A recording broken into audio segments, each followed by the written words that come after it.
আসসালামু আলাইকুম সুপ্রিয় দর্শক শ্রোতা, দেখতে পাচ্ছেন একটি পলি ইন্ডাস্ট্রিতে কিভাবে পলি তৈরি করা হয়। আপনারা গতদিন দেখেছিলেন পলি থেকে এখন পলি কিভাবে প্রিন্ট করা হয়। এখানে প্রিন্ট করা হচ্ছে পলিগুলা, এই মেশিনগুলা। এখানে পলির রোলগুলো রাখা হয়। পলিগুলা দেখতে পাচ্ছেন, এগুলা রিসাইকেল করা হবে, আবার নতুন করে এগুলাকে পলিতে রূপান্তর করা হবে। এই যে বড় মেশিন, এই মেশিনটাতে মূলত হচ্ছে পলি দানা, যেগুলো হচ্ছে দানা দিয়ে ফুলিয়ে এভাবে পলি তৈরি করা হয়। দেখুন কতটা কমপ্লায়েন্স একটি ফ্যাক্টরি।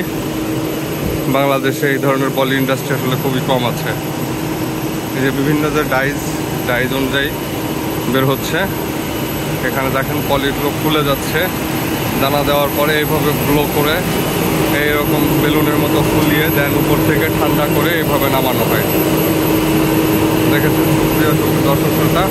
আর পলির মেইন যে ম্যাটেরিয়াল, এই যে হচ্ছে দানা, পলির এই দানা থেকেই মূলত পলি তৈরি হয়। এটা হচ্ছে রিসাইকেল প্লাস হচ্ছে আপনার রিসাইকেল দানা, এবং হচ্ছে আপনার একেবারে ভার্জিন দানা, যেটা পলির দানা, সেগুলো মিলায়ে এই পলিটা তৈরি করা হচ্ছে। ধন্যবাদ সকলকে। পরবর্তীতে আবারও অন্য কোনো প্রসেস আপনাদেরকে দেখানো হবে।